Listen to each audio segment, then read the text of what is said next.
Alright class, today we're breaking down one of the most important systems in your body, the digestive system. It's the reason you get energy from your food, build muscle, grow, and stay alive. We're going to walk through the entire journey your food takes from the moment you take a bite to the moment it leaves your body. So sit back, focus, and let's begin. Step 1. Ingestion. It all starts in the mouth.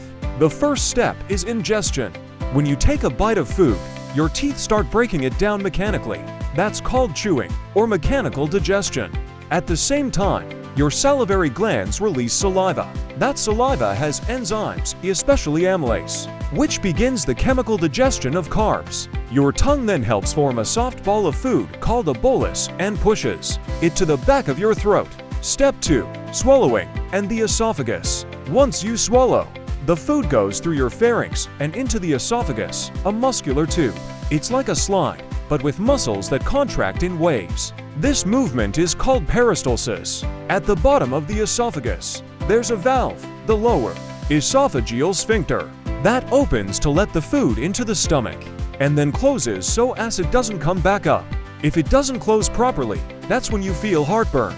Step 3. The stomach breaking it all down. Next stop, the stomach. Here, food meets gastric juices, a mix of hydrochloric acid and the enzyme pepsin, which starts breaking down proteins. The stomach muscles churn everything together into a thick, acidic soup called chyme. This churning plus chemical action makes the stomach a powerful digestion machine. Step 4. Small intestine, where the real absorption happens. Now, the chyme moves into the small intestine, which is made up of 3 parts. 1. Duodenum. 2. Jejunum. 3. Ileum. Here's where things get really efficient.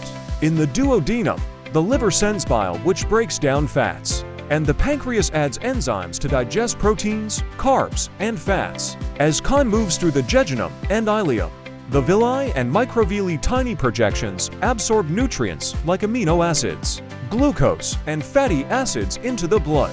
So remember, most of the digestion and nutrient absorption happens right here. Step 5. Liver, gallbladder, and pancreas, the helper organs. Even though food doesn't go through these organs, they're crucial. Liver makes bile. Gallbladder stores bile.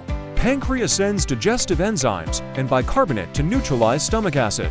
These secretions are released into the small intestine and make digestion possible. Step 6. Large intestine, water reabsorption. Once nutrients are absorbed, what's left enters the large intestine or colon. Here, the body absorbs water, electrolytes, and some vitamins like vitamin K made by good bacteria in your gut. These bacteria also help digest leftover fiber. The remaining waste is stored as feces in the rectum.